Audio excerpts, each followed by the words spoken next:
Hi everyone, this is Sidney. Do you want to be successful in your career by executive presence? We are honored to have Mr. Jeff Black, owner of Black Sheep, to be with us today.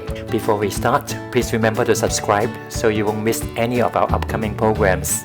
Now let's welcome Jeff together. Welcome Sidney, to our show. Yes, a lot of energy. I've missed you. Virtual hug. It's been way too long, my friend.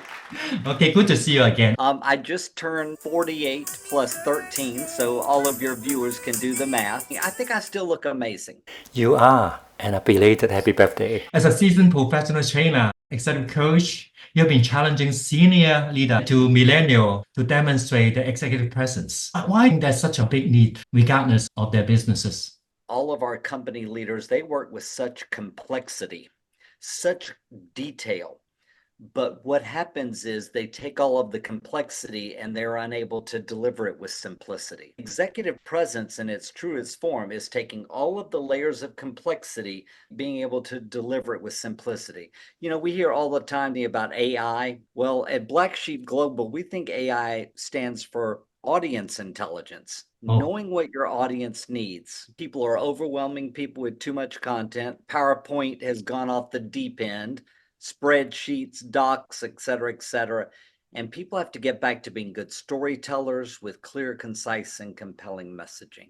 Sounds like you're helping the leaders to peel an onion and make sure that what we may connect to what the audience really needs. Absolutely. You think about this, if you would. You know, for years, we hear about leaders need this executive presence. But anytime I ask somebody to define it, I always get 10 different definitions because it means different things to different people. And I want to be very careful that I don't think there's this perfect definition, there's this perfect model of that.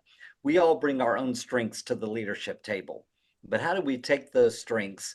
How do we deliver with simplicity? How do we also think about not reacting to someone in a meeting, but responding to someone? How do we all increase our storytelling skills? I mean, being a good storyteller is an art and a science today. People ask me all the time, what does executive presence ultimately mean to you, Jeff Black? And I think it means these two words, authentically memorable. What are you doing as a leader to be authentically memorable with your employees, with your board members, with your clients, your customers? Okay, that sounds simple. I think the challenge is in the application. That's job security for Jeff Black. I tell my clients, keep doing what you're doing. Keep using PowerPoint. I'm going to keep working till I'm 128 years old because of PowerPoint and all of the other tools. We've got to get back to some of the basics. And you know, the other thing that I always tell clients is just slowing down. When we looked rushed and chaotic, even walking down a hallway in our offices, when we look like we're in such a hurry and our heads are buried into our phones, we're missing what's going around us and we're not creating a human moment. Especially after the global pandemic, we find our clients really need they need to create human moments for their team members. 60 seconds of uninterrupted, compassionate, caring time to make somebody feel like nothing else matters in the world right then but them. In this part of the world, a boss is called Lowside. It also sounds literally brain is small. If a boss disconnects with the employee, the brain is really getting smaller. That's right, exactly. Your footprint covers around the globe. You come from America and you are now in Singapore, in Hong Kong. Do they have any difference in those needs? There are some differences, and that's part of what I love doing. We love bringing out people's very best, and sometimes they just need to be in a safe place to be uncomfortable. I tell them all the time, you know, good leaders are comfortable with being uncomfortable. One of the Black Sheep Global activities we do is around a leadership video message. You know, instead of sending out yet an email to your team, what if you were to pick up your phone, do a 30 to 60 second leadership video, really thanking them, giving them a wonderful message of gratitude. When we're in the US, people embrace it. And sometimes when I'm in Asia, people look at me like I am crazy. That's okay. But then we talk through it and then they do it and they realize, oh my goodness, there was such value. Facts do not change how people feel. We know from neuroscience, you've got to engage the factual part and the emotional part of the brain. When you can put those together, you're moving towards influence, you're moving towards impact.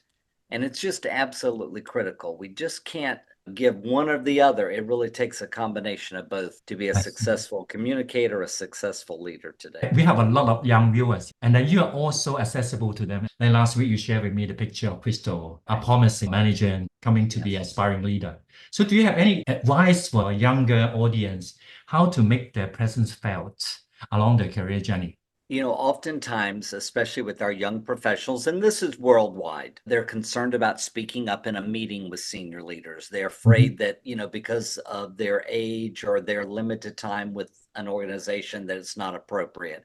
And I would push back on that. You know what all of us have to do, especially our young professionals, you just need to go into other people's meetings better prepared.